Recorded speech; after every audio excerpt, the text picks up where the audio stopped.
Hi guys, welcome to my YouTube channel. My name is Misoma and I'm a Nigerian-based content creator and YouTuber. If this is your first time here, please don't make it your last by clicking on the subscribe button and giving this video a thumbs up. And to my OG subscribers, welcome back. So guys, in today's video, we'll be talking about how to film high quality videos on your phone, especially for YouTube. I got a lot of questions from my previous videos, a lot of comments, people asking me what camera I use to film, what settings I use, what apps I use to edit, and all of that good stuff. So in this video, I'll be putting you guys on the kind of camera I use, the settings I use, the editing app. So let's get right into this video.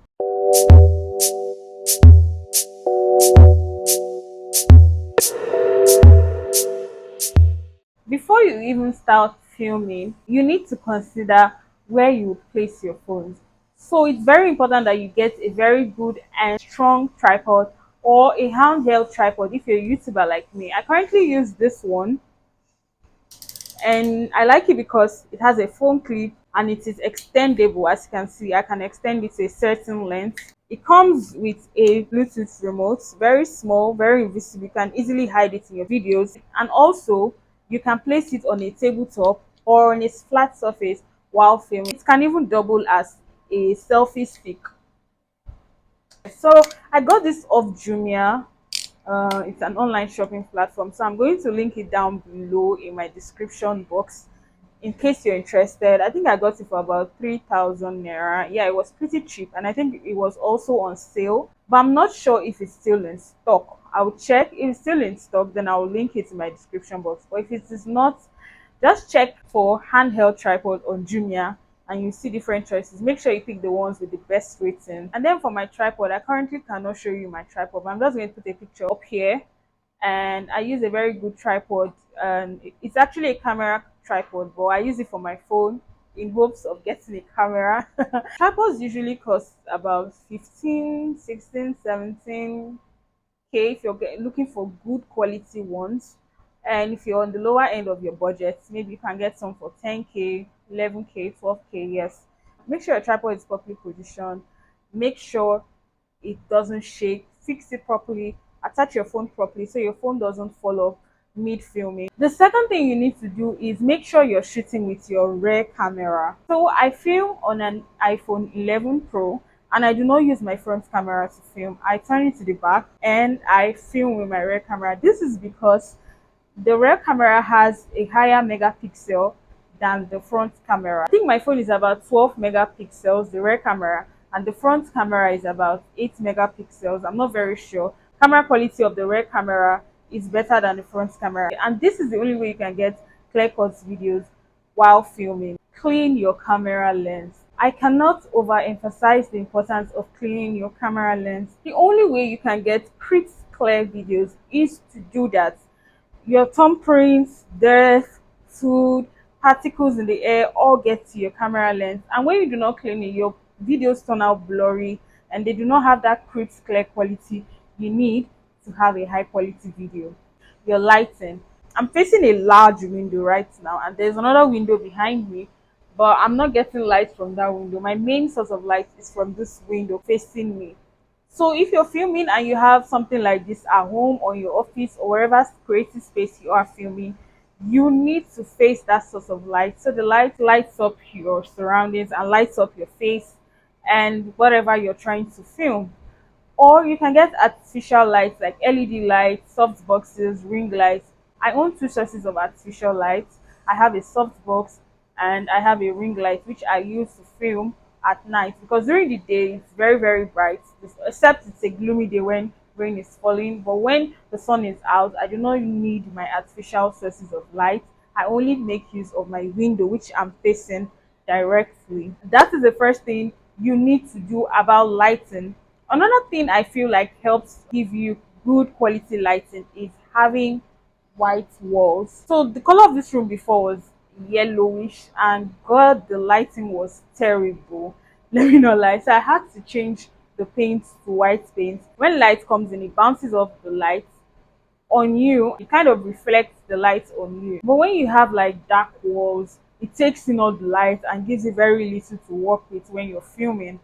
And that's what I've learned over the years. The third thing you can do as regards lighting is getting a reflector. I currently do not use a reflector, but I feel, because from my past photography experience, I feel like reflectors contribute a whole lot to how your pictures and how your videos come out. They act sort of like a mirror. Another thing you can use is a mirror if you don't have a reflector. Let's say this is the mirror. This is the mirror, and light touches it, it bounces off to your face and lights up your face or lights up whatever you're filming at that point. So that's very important when it comes to lighting, having a good background. For example, you can see behind me I have a clothes hanger. I have some clothing on it, black, white, and I'm wearing black. Then there's my curtain on my right hand side where very little light is coming from. So that's basically my background. You need to have a very good background when you want to film high quality videos. And also you need to be away from the background. Your body shouldn't be touching the walls, because when you do that, shadows appear behind you and it makes your video look really tacky. So to make sure you have enough space between you and your walls, make sure that when you turn back, your hand is not touching the walls at all.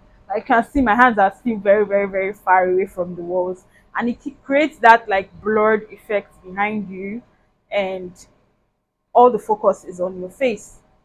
That's basically it when it comes to creating a background. You don't necessarily have to use my own setup. You can use a different setup. You can use shelves, you can use painting, you can use a flower or a plant vase, anything you want at all. Just make sure that your backdrop, your background works with the video you're creating at that time. The next thing you need to do is make sure you have a mirror in front of you. So I won't say this applies to everybody, because I currently do not have a large mirror. I have a small mirror which I use, and it helps you know if you're correctly positioned in your camera frame, especially when there's nobody there filming with you. It helps you know, okay, am I in the middle? Am I out of frame? Am I within frame? It helps you coordinate yourself and like plan everything. So right now, before I started filming, I made use of my mirror, which I'm going to show you. This is the mirror I use. This mirror, in my previous video, which I'm going to link here, I specifically explained how to use your mirror while filming. So I use this and then I place it on my curtain hook.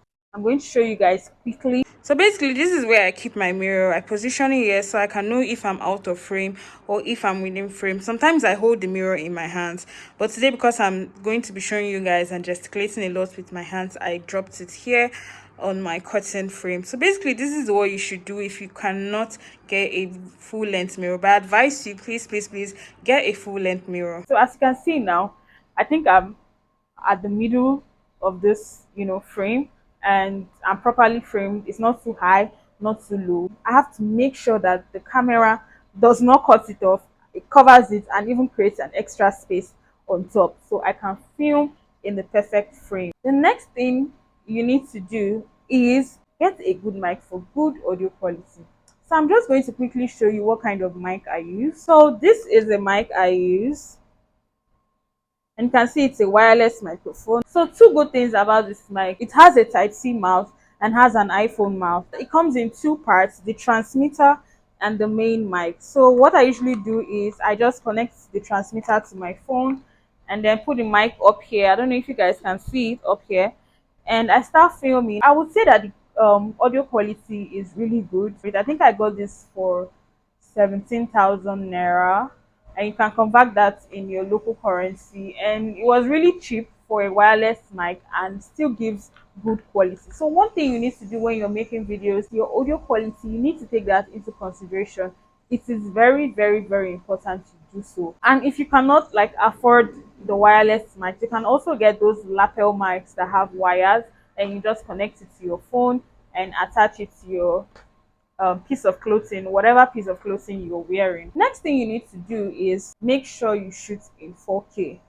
So basically, how I get those good clear quality videos you guys love on my YouTube is I shoot all my videos in 4K. I'm sure you'll be wondering why 4K. It takes a lot of storage space. I have a storage space of about 256 gigabytes on my phone, and I also have storage space on my laptop. So most times when I film and I'm done editing on my phone, I send it to my laptop and delete it off my phone to create more space for my other videos.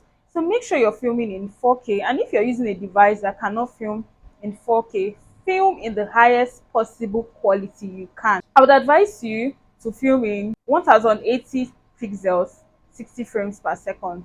I just write it down because it's sounding like a nerd calculation right now. I think this is one of the best HD quality versions you can get on YouTube and on most devices. Basically, once you film in the best quality your device can get, it will also give you the best quality video. And when you're done editing, no one will even know you use your phone. A lot of people ask me, what camera do you use? They don't even say, what phone do you use? And when I say I use my phone, they're like, they have a phone like mine, but it doesn't shoot like my pictures. It doesn't give the same quality. And I'm like, you're not using it the right way. This is the right way to use it to get the good quality photos and videos you want. If you're trying to invest in a new phone, make sure that device comes with enough space, especially if you're going to be filming in 4K, or if you're going to be filming very long length YouTube videos. You need a phone with enough storage, or a camera with enough storage, but this video is just for phones only, so make sure when you're getting a phone it comes with enough storage space. The next thing is, make sure you have an alternate source of power. So for some phones like Samsung, Nokia, you can actually change their batteries. I know you can change their batteries. You can get extra batteries for your phone, but if you're using an iPhone like me, you need to get a power bank. Most iPhones, like the older versions of iPhones, do not have good battery quality. Like, battery doesn't last. My phone dies in like seconds once I'm filming. So I make sure I always have a power bank with me. I use a 10,000 mAh power bank, and I'm hoping to like upgrade to 20,000 mAh so that I can film multiple videos in a day. Even when there is no light, I can keep filming and my phone won't die. So make sure you have an alternate source of power while filming. The last thing, and which I feel is very, very important for how your videos come out, is the editing apps you use. There are so many editing apps out there. Like, I cannot mention everything in this video. I can only tell you the ones I've used and the ones that have given me this kind of quality, and that have a lot of features that are good and can help you create a video that your audience will love. So I use InShot, the paid version, and I think it's about 4,800 per year. I mean, it's quite affordable if this is something you're using to make money. And I get access to a lot of features: stickers, sound, music, text, animation, transitions. I'm just going to put a picture of the app so you know what I'm talking about. And it also edits your 4K videos and exports in 4K. How good is that, guys? It's a marvelous creation by InShot. Shout out to the InShot app developers here. Also, I use CapCut. CapCut is like a newer editing app than InShot, and it has dope transitions. I love it for transitions. Post production, which is known as editing and whatever, is where the main work goes into. You can have a great video, have great lighting, whatever, and your editing is whack. Nobody will want to watch your video. So you need to up your editing game. There are a lot of people out there who teach video editing, and yeah, that's basically it. You can learn off YouTube. I learned most of my editing off YouTube, off Instagram, TikTok. Practice, practice, practice, practice. You need to practice to be a very good editor. I think I've given you guys about 10 tips and tricks on how to get high quality videos. If there's any question you have or any other thing you need to know and you want to ask me, please drop all your comments in the comments box, or you can follow me on my social media platforms. I'm linking everything down below, and ask me any questions you want to know. So guys, we've come to the end of the video. Thank you for watching this video, and if you're not subscribed yet, please click the subscribe button below and give this video a thumbs up. Do not forget also to follow me on all of my social media platforms. I'm on TikTok, I'm on Instagram, I'm on Snap. Anyway, I'm on Twitter. Follow me, guys. I'll see you all in my next video. Bye.